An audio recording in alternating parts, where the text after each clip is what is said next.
If you are one of the speakers today, could you find your way to the back of this platform so we can get name tags on you and get you ready for when you're about to go on? Thank you. The one that really tried to unite all the workers.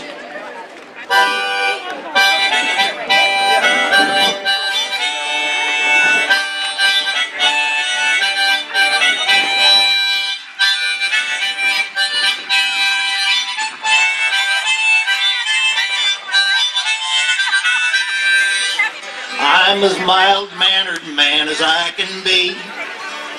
I can't see why they always pick on me. On me they put a ban, and they threw me in the can. They go wild, simply wild over me. They accuse me of rascality, but I can't see why they always pick on me. I'm as gentle as a lamb, yet they take me for a ram. They went wild, simply wild over me.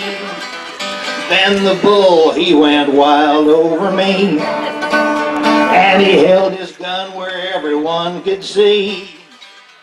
He was breathing rather hard when he saw my union card. He went wild, simply wild over me. And then the judge, he went wild over me.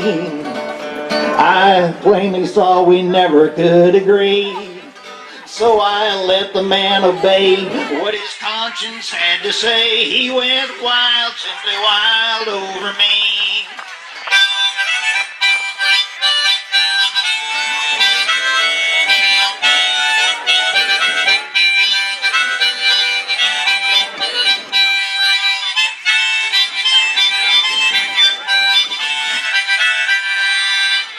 Then the jailer went wild over me. He locked me up and threw away the key. It seems to be the rage to keep me in a cage. They go wild, simply wild over me. Yes, they go wild, simply wild over me. I'm referring to the bedbug and the flea. They disturb my slumber deep, and I murmur in my sleep. They go wild, simply wild over me. Will the roses grow wild over me when I'm gone to that land that is to be? When my soul and body part in the stillness of my heart, will the roses grow wild over me?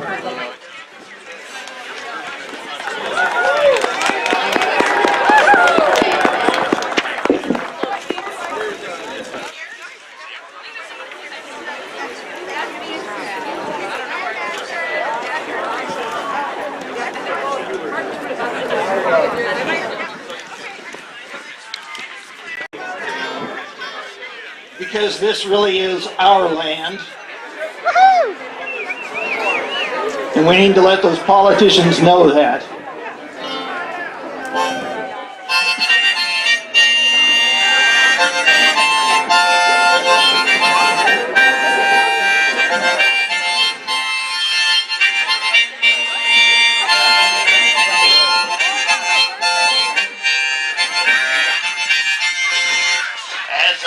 Walking that ribbon of highway, I saw above me that endless skyway.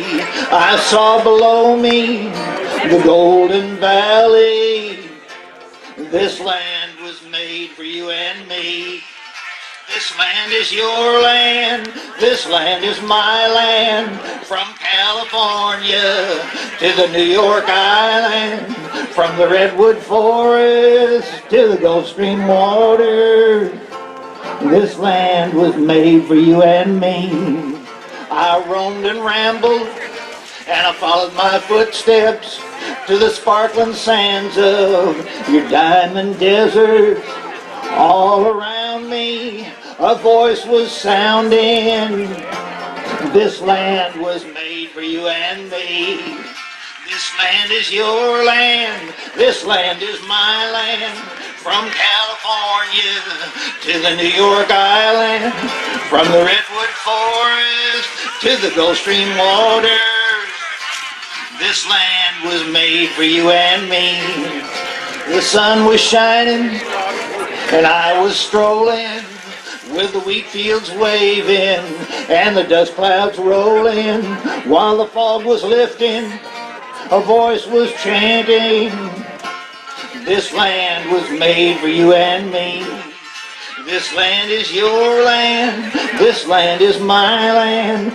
From California to the New York Island, from the Redwood Forest to the Gulf Stream waters, this land was made for you and me.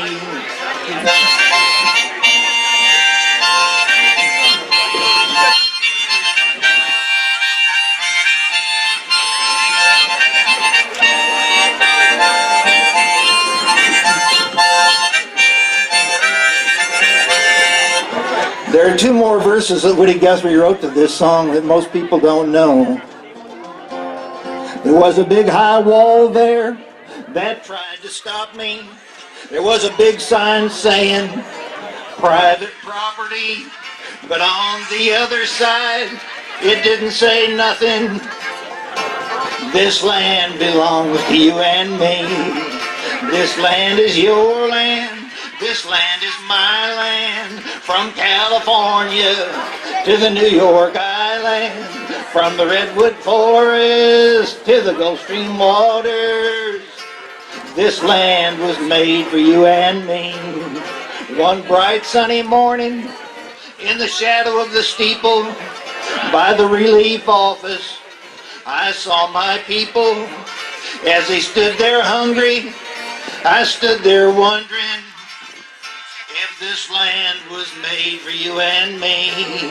This land is your land, this land is my land. From California to the New York Island, from the Redwood Forest to the Gulf Stream waters, this land was made for you and me.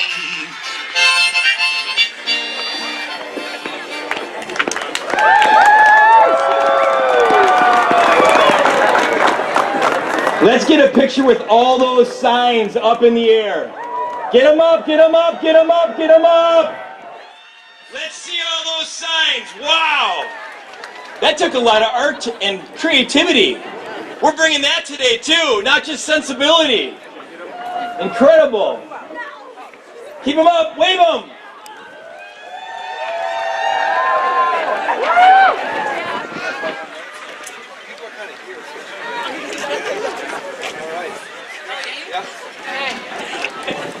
Welcome, everybody, and thank you for being here. Take a look around at how full this park is.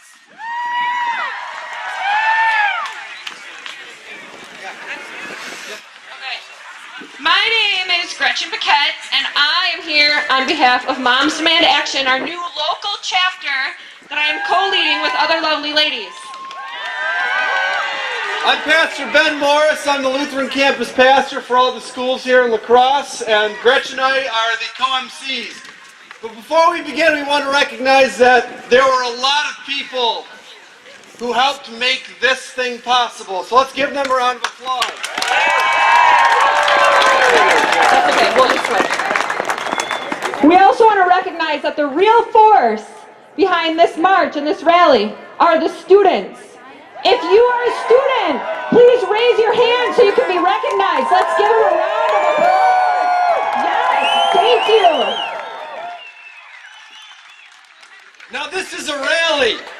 This is where our work begins, not where our work ends. So our goal is, before you leave this today, find an organization you can plug in with so this momentum keeps going.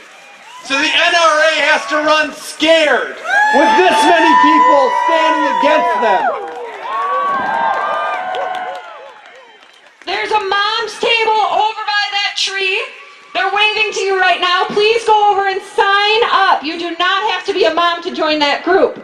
There's also the nationwide March for Our Lives petition being circulated around. Please sign it. Have your voice heard. Also, register to vote. Go home. Register right away. Your vote is your voice. All right, let's get started.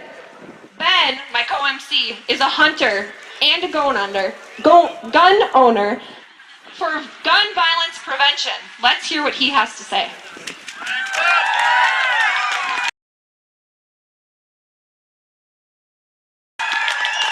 All right, good afternoon. It's awesome to see so many people here.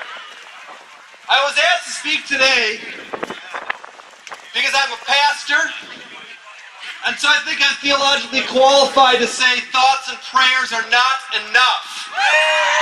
Action is needed. I'm a hunter. I'm a 12th generation hunter. My family, when they came to this country in the late 1600s, started hunting, and my family has a long tradition of hunting. Every generation of my family has partaken in this activity. And as a hunter, I'm a gun owner. And the NRA does not speak for me. If you are a hunter here today or a gun owner, does the NRA speak for you? No! And they like to claim that voice. The NRA is only a small group of people in this country wielding far too much power. As a hunter, one thing that I know is this. Guns have one purpose: killing. Any other reason people give you is a lie. A gun is designed to kill. And with that comes an enormous responsibility. Every year, when I go out into the field with my friends and relatives, it's important to treat the entire process thoughtfully and respectfully. Every year, when I shoot a deer, I see that animal die. I see that animal suffer and bleed out. And it's a terrible thing. Every year I cry. And I've always said the year I stop crying is the year that I should stop hunting. Now, when I think about the enormous responsibility with gun ownership, and I think about the act of killing, if you're a hunter, you know this. The first time you see a deer on opening morning, your hands shake, and you get nervous, and you get tunnel vision. And the responsible thing to do then is to pass on that shot. I could not imagine what insanity it takes to think we should be arming our teachers. An active shooter situation is more stressful than anything I could possibly imagine. I am not trained as a soldier or a police officer. I haven't undergone hundreds of hours of training with a weapon to know what to do in that situation. And any coward of a president who would say that he would just run in with a gun, that's an idiot statement for somebody who doesn't know the power of firearms. But Pastor Ben, you say, the Second Amendment isn't about hunting. And I'll say you're right. The Second Amendment wasn't written for hunting rights. But the Second Amendment begins like this: a well-regulated militia. There is nothing well-regulated about being able to buy an AR-15 in less than 15 minutes on the internet. There is nothing well-regulated. There is nothing well-regulated about being able to buy a bump stock and turn it into a fully automatic weapon. The fact is, we all agree in this country on weapon control. I can't buy a hand grenade. You can't buy a hand grenade. Nobody can buy a tank or a fighter plane or a nuclear weapon. So we all agree on weapons control. The AR-15 and the AK-47 should not be available for civilian purchase.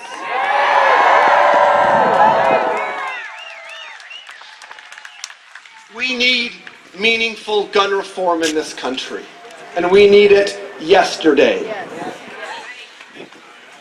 I was a junior in high school when Columbine happened. And that was so many years ago when I was young, and we thought that would be the end of it. And that was just the beginning of a tragedy which all of you have to deal with today. If you're a politician here today, look at these young faces. Either you're with them or they will vote you out. They're the faces of your future career or the faces of your unemployment. I'm a pastor, so I have a tendency to talk way too much. So I'm going to turn it over to the other amazing people who want to talk to you today. The next person to come up to the microphone is the mayor of our city, Mayor Kabat.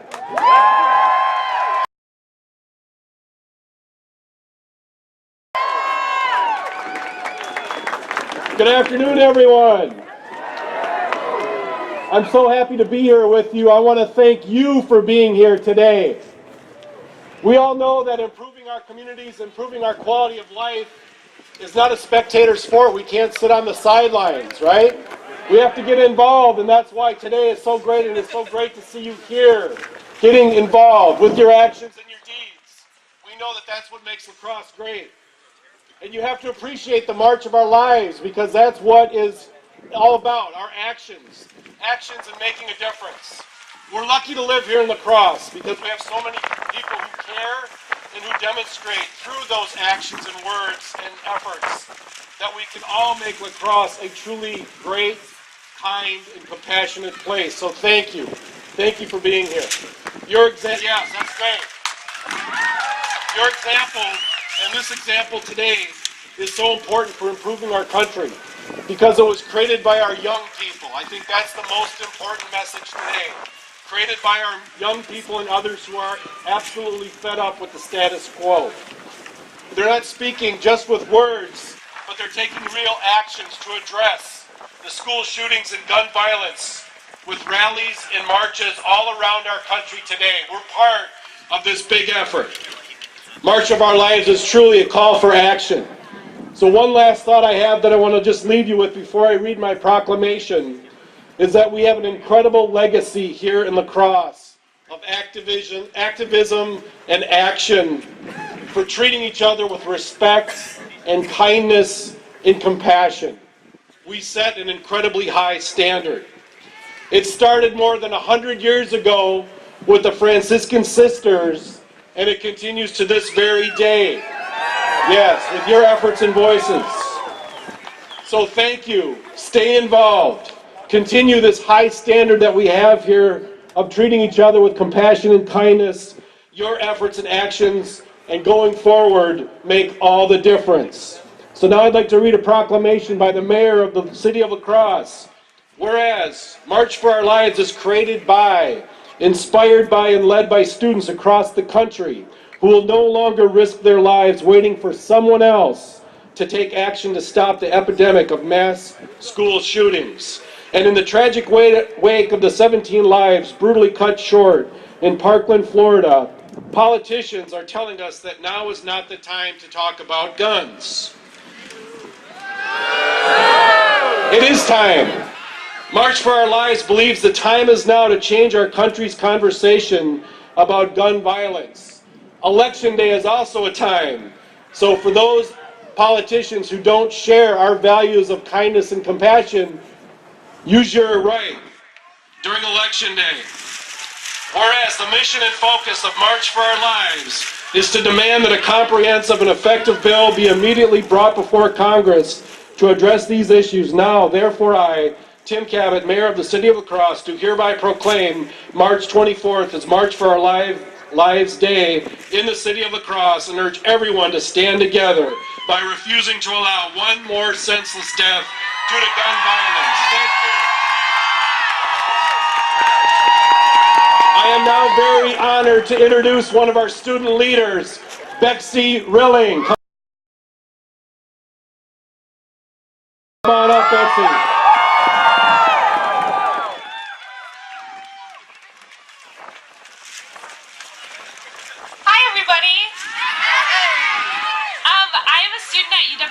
And I am studying education. I wanted to read you guys a poem that I wrote. As a future teacher, I'm terrified. Terrified for my life, terrified for my innocent students, and terrified for my fellow teachers who dedicate each and every day of their lives to help their students grow. As an aunt to 2 little boys and a cousin to 2 school-age girls, I'm terrified. Terrified for their lives, terrified for their love of learning, terrified that their anxiety will boil up inside of them due to the never-ending notion that their learning could be violently disrupted. As a possible future mother, I'm terrified. Terrified for the lives of my future children. Terrified that a place that should be absolutely safe for them turns into a nightmare. Terrified to bring children into a world where the rights of gun owners are far more important than their lives. As an American citizen, I'm terrified. Terrified for the lives of the people I have never met. Terrified for the future of our education system. Terrified that our government is so infatuated with money and power that they neglect the safety and lives of their neighbors. So I wrote this poem in my dorm the day after the Parkland shooting. Feelings of nervousness and sadness crowded my mind as the thoughts of this tragedy continuously replayed through my head. Growing up, both of my parents were teachers. They always expressed to me how school is a safe place for students to learn and grow, both academically and emotionally. As a student, I have always loved going to school, one of the many reasons why I have decided to pursue education. The growing affection with guns in our country has stripped away this notion that school is a safe haven. The future of this country is looking incredibly bright due to the call for action by courageous students from all states. At such a grave time in our country, it is comforting to observe a new wave of strong young adults speaking up for what they believe in and calling for change. I am certain that when I look back on this day many years from now, I will continue to feel empowered by our strong unity and inspiring voices. We are on the right side of history.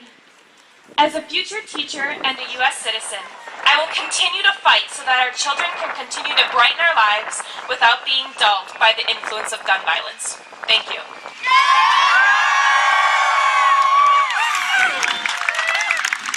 Thank you, Betsy.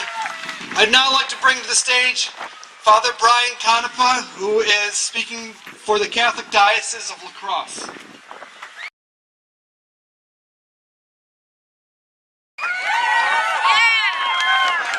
Thank you.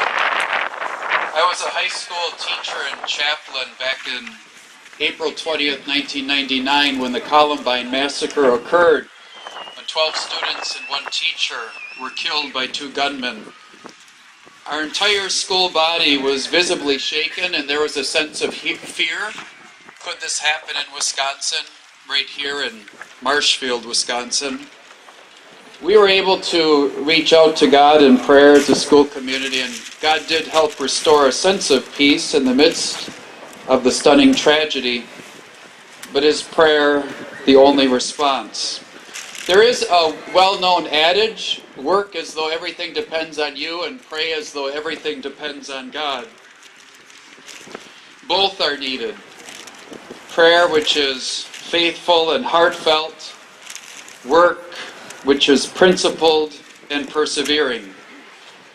In the Bible, in the first chapters of Genesis, there's a story of a killing, the first murder, when Cain kills his brother Abel.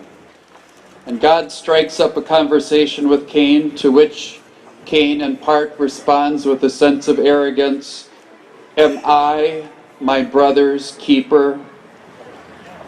God's response clearly suggests the answer is yes. Yes, you are your brother's keeper.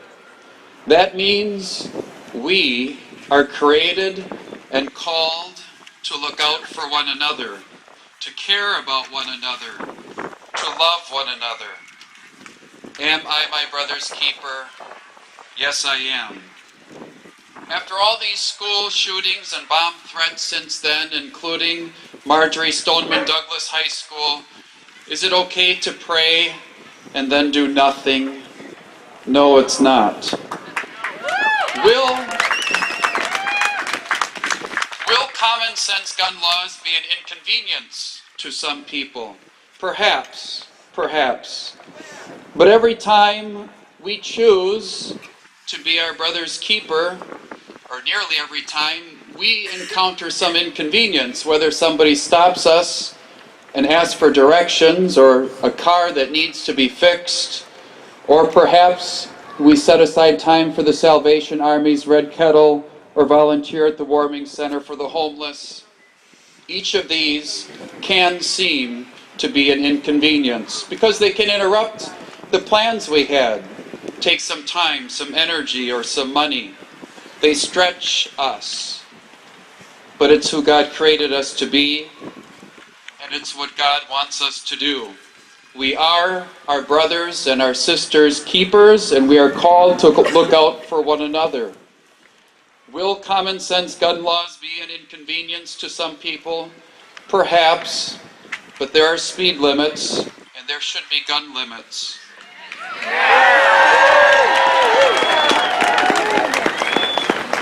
These limitations are not for the purpose of limiting freedom. It's for reducing gun violence in our schools and in our communities. So let us pray, but let us also be sure to work toward ending gun violence.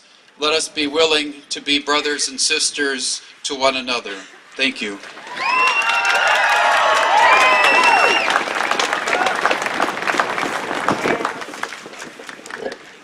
All right, next we are going to hear from Marley Richmond. She's a Central High School senior, and she helped organize the March 14th walkout at Central. Marley.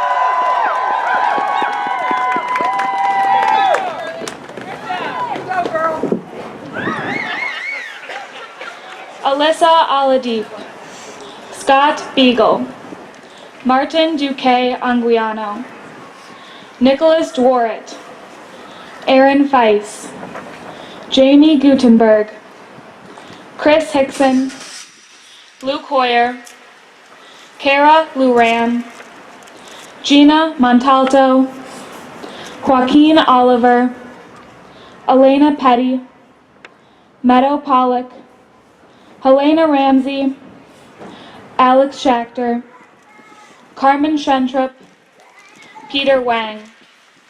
These are the names of the 17 students and staff killed in the Marjorie Stoneman Douglas shooting on February 14th. I could spend the next 5 minutes naming victims of Columbine, Sandy Hook, Aurora, and the many other school shootings that have occurred in recent years. Names we promised never to forget. Instead, I am here to ask what is being done so that this long list stops growing. I am here to ask what is being done so that I am not next. I could speak for hours about the fear I feel walking into school every day, the scenarios I run through every night planning my escape routes from each of the classrooms I learn in, the thoughts that plague me as I imagine what the world would be like if a shooter entered my school. But my feelings, nor thoughts and prayers are enough. So instead, I am here today to demand action, so that students like myself can forget these worries and focus on their education. There are 3 specific actions that I ask for. 1, I ask that Congress fund the Center for Disease Control to research gun violence. I recently attended a public health lecture at Harvard University while visiting the college and was exposed to the shocking truth that research on gun violence is prohibited by the Dickey Amendment. For other serious public health epidemics, such as automobile accidents, data has been the deciding factor to drive interventions aimed to reduce injury and death. For example, it was found that 16-year-olds were often involved in accidents when there were other teens in the car. Thus, GDL restrictions were placed on newly licensed drivers and serious accident rates significantly fell. Regarding gun violence, lawmakers don't know what the right solution is because there is not enough information. Data is a nonpartisan issue, and thus the CDC must be fully funded to research gun violence. 2, I ask that teachers are not armed with guns, but instead that schools are armed with better safety measures such as metal detectors, stricter dress codes, and more security cameras. every single teacher I have spoken with on this proposed issue has stated their immense concern regarding the idea of arming teachers. Teachers enter their field to educate, and to change the lives of students, not to become trained marksmen. I am personally terrified about the thousands of accidents which will surely follow if teachers are encouraged to bring guns to school. Please don't turn my learning environment into a war zone or a prison. Instead, keep the guns out. 3, I ask that loopholes in background check laws be firmly closed. Closing loopholes is massively supported across the country. Over 97% of voters support this type of legislation, so why isn't it being done everywhere? In states where these laws are put in place, such as Connecticut, gun homicide has dropped by as much as 22%. I ask the excuses end and the action begins. More than anything, I am here today to plead that lawmakers and elected officials stop arguing and start doing. Because in the meantime, people are dying. 7 more people have been killed since the Parkland shooting in February just 1 month ago, and another 4 have been injured, all in school shootings. I am scared every single day that I will be next. Let us work together so that students across the country can learn, not fear for their lives. By funding the CDC, enforcing stronger safety protocols at school, closing background check loopholes. Thank you.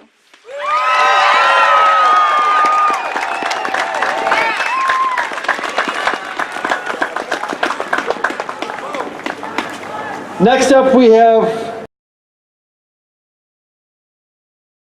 Professor of Ethnic and Racial Studies at UWL, Professor Richard Breaux, and his son Bevan.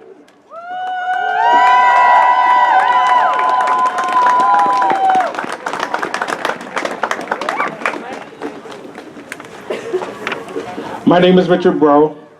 I'm a professor of American History and Ethnic Studies, but more importantly, I'm a person whose life has been directly affected by gun violence. In 1985, when I was 14, my 17-year-old brother Fred was shot and killed.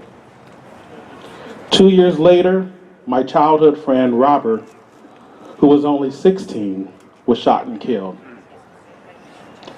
Just 9 days ago, my friend and fellow Dartmouth College alumnus, Andre, was shot and killed in Washington, D.C. He leaves a wife and daughter behind. Growing up, my uncles and my father were all legal registered gun owners. My uncles especially loved to hunt deer, rabbit, geese, quail, pheasant, and wild turkey. And to this day, my mind's eye can still see my Uncle CW's deep freezer filled with the meat that he would feed our family for the next weeks or months, and his den dotted with newly claimed trophies fresh from the taxidermist. My uncle also grew much of his own food and had a backyard garden full of fruits and vegetables. For him, guns was a means to put food on the table and sport. He had a bolt-action hunting rifle, not automatic or semi-automatic assault weapons. The tangled, complex, and contradictory history of gun ownership, gun rights, racism, and race relations is too complicated to explain in a few minutes. But I understand the recent campaigns by the NRA to encourage gun ownership by middle-class and upper-middle-class African Americans is not about liberating Black people from oppression or our Second Amendment rights. It is about cashing in on a culture that criminalizes Black, poor, and working-class people. It is about cashing in on a racist political history where when people like Robert Williams or the Deacons for Defense of Justice or the Black Panther Party for Self-Defense began to arm themselves in the face of police brutality and government harassment, California scrapped its open carry laws, passed the Mulford Act of 1967, and the federal government passed the 1968 gun control law. The NRA is the lobbying arm of the gun manufacturing industry. It does not care about your, my, or anyone else's constitutional rights.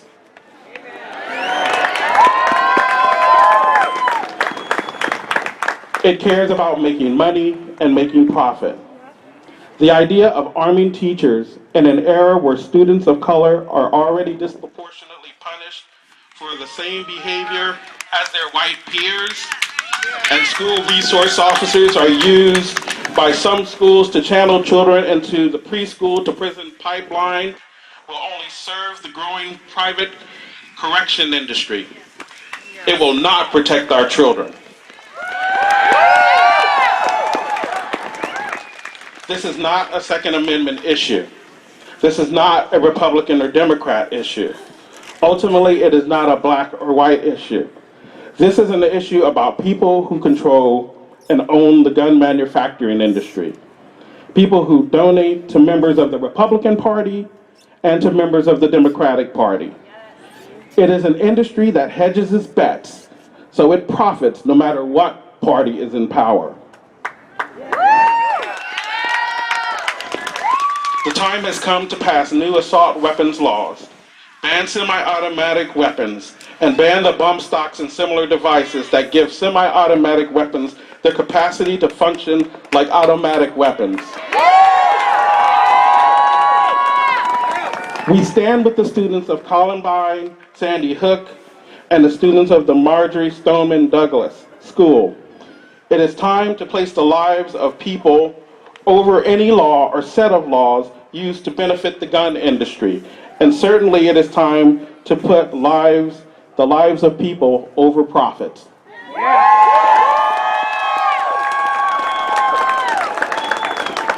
Hello, my name is Bevan, and I am a junior at the project-based high school here in La Crosse. And so I serve a role as a student, but today I'm going to be giving a history lesson. 164 years ago, in 1853, a man named William Butler was shot. He was the principal teacher at the Louisville High School in Louisville, Kentucky. This was the first high-profile shooting in the United States. When the shooter was acquitted, there was protest across the nation. It is 2018, almost 18 years since I was born. There have been 10 school mass shootings resulting in 122 deaths. And I may be young, but I know if we don't do something now, I will not be alive long enough to see what happens next if we wait another 164 years. Thank you.